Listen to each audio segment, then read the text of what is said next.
Hey everyone, I'm back with another video. I have here some tips and tricks to do for your Samsung Galaxy S9 Plus.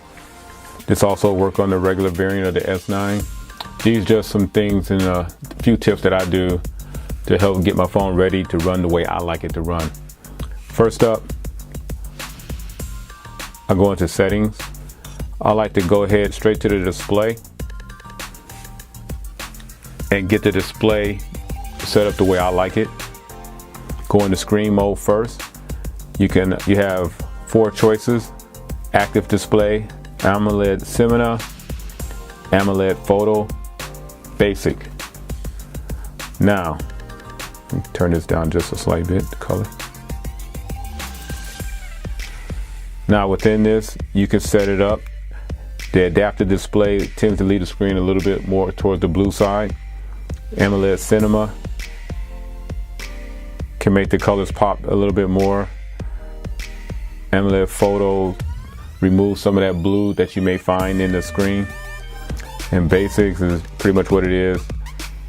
I like the AMOLED Cinema. The adaptive lets you go in and really tune the colors the way you like it. You got the red, greens, and blues. You can pick how much you want the blues to come up on your screen. If you want to take away some of that Pixel 2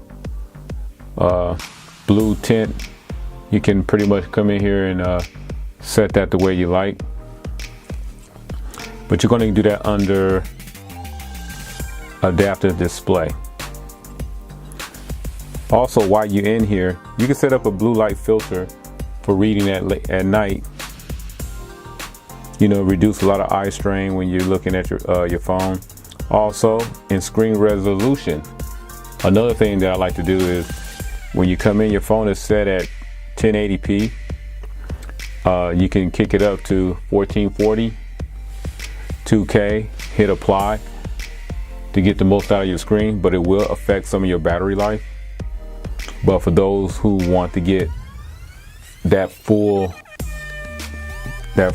rich color you get from this AMOLED panel, you'll probably want to kick it up to that. Another tip is you can come in here and mess around with your screen zoom, your font. You can also change the type of font that you like. You can download different ones. Right now it's set on default. I'm going to change it to Gothic Bold. Hit apply. As you can see, the print and the color gets a lot more thicker, and the words are much more easier to read. While you're in here, you can also come in here and set up your screen timeout. You can go all the way from 10 minutes to 15 seconds. 1 minute is a good place where I like to leave mine at.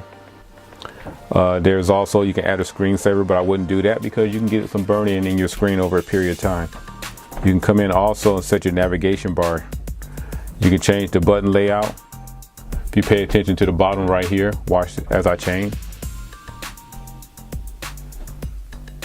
And then I like to go back to what the standard Android setup is. Also in the navigation bar, you can apply a theme. If you don't want the navigation bar to stay with the theme that you apply to your phone, you can hit that and you can pretty much change the hue, the background color of your navigation bar. As you can see, if you can pay attention to the bottom, the color change. But if you wanted to stay, use the theme, turn it back on towards the theme and it goes to that dark. I'm running a sapphire blue theme out of the Samsung store. Another thing I like to do is go into lock screen and security, hit smart lock. I like to set up my trusted places and my trusted devices. That right there allows the phone to stay unlocked in places that I deem to be trusted. And when I'm connected Bluetooth wise, things like my car, my favorite headphones that are Bluetooth, allow the phone to stay unlocked without me having to put in a PIN code or use the fingerprint sensor. So smart lock is a pretty cool thing to use. This is where you can come in also and set up your intelligence scan, facial recognition, and iris scanner. When putting in your fingerprint, they require you to actually move your finger in a downward motion across the fingerprint sensor when it comes setting up your actual fingerprint for your phone. So that's the motion of your finger that you have to follow when doing your setup for your fingerprint. When using that fingerprint swipe down, it does set up really quickly. What I would recommend is that you use 2 times for your left, 2 times for your right to get that accuracy on point. I do have a time set for my always on display from 7 a.m. to 9 p.m. Always on display is on. After that, the screen goes completely black, so I don't get a lot of screen burn in. I'm usually in bed, so I don't have to worry about that.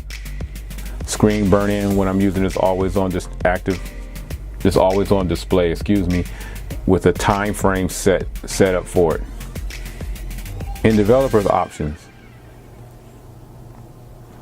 where there's the animation scales, you got the window, you got transition, and you got animator duration scale. All 3 of these, I like to bump it to 0.5. Makes the phone feel snappier. Jump in and out of the app. You see how fast the phone is jumping around? Very quick and to the point. Just by changing that, you get a little bit more snappiness to your phone. There's also some other things you can do when the phone first boot up. You can have it set up where you can have a PIN code right before your phone finishing boot, just in case your phone was stolen and cut off. Somebody may try to bypass security by thinking they can turn your phone off, cut it back on, and maybe coming up with some slick way of getting past your initial security. That's one of the things I do when the phone first boot up, is set that up. Sometimes I do it, sometimes I don't, but it's nice to know that it's there, for you if you want that little bit more extra layer of security. Samsung do come with its fair share of bloatware. You can come and pretty much disable bloatware. Let me show you some smart things. You can long press it, hit uninstall to get rid of the bloatware and help regain some of your memory. So you can pretty much go into this particular Samsung folder and whatever bloatware you deem unnecessary, you can pretty much disable it or uninstall it. If you want to disable Bixby easily, just by swiping over, tap the gear icon and hit the button where Bixby will not cut on if you automatically hit the button on the side. Another thing I like to do is go into my settings, go into my advanced feature portion of my settings. You can tick one hand mode with the gesture. You can do the fingerprint gesturing by cutting that on now. So by swiping the fingerprint, the notifications will come down, as I'm doing right now, as you can see. Make sure your multi-window is on. Another cool tip is go into your lock screen and security. Scroll all the way down to clocks and face widgets. You can set up different types of clocks. You can have your music controller on and control all of that from your lock screen by just swiping from left to right. And you can reorder it and show and where to show it on your screen. You got different clock styles here you can download. Have a different look. You can add faces, family members' faces. You can get it themed. Pretty nice. Hit apply on the top. Also, the lock screen clock can also be themed too. You can theme it to match the always on display clock. So remember, there's two different kind of clocks to theme: the always on display and the lock screen. Let's check it out. The always on display and the lock screen clock. Also, your notifications, if you swipe down, can be themed any way you would like it to be. Hit the three dots in the corner. Go to button grid. You can do a 3x3, 4x3, or a 5x3 to get more information on the screen. Another thing I like to do is I like to port some of my games and stuff over to my SD card. Now, you must have a very fast SD card to use this feature. But what I would do is I go over, hit on storage, hit change from device memory to SD card. As you can see, export Asphalt 8 to SD card.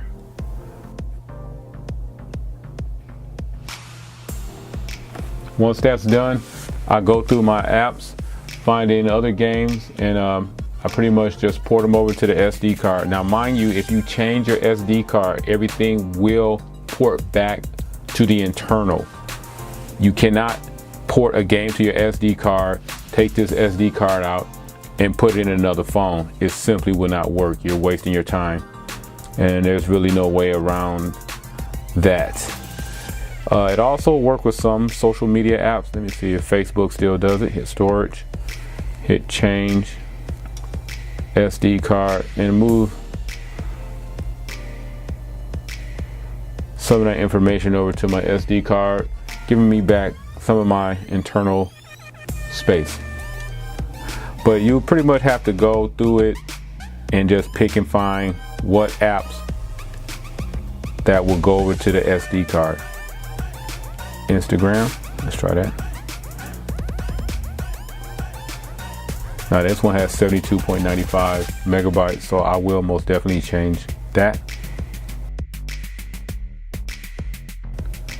And that's another tip that I like to use when setting up my phone. I pretty much showed you quite a few tips and tricks that I like to do with my S9 Plus. If you like this video, give me a thumbs up, subscribe. If you have any questions, please leave them down below.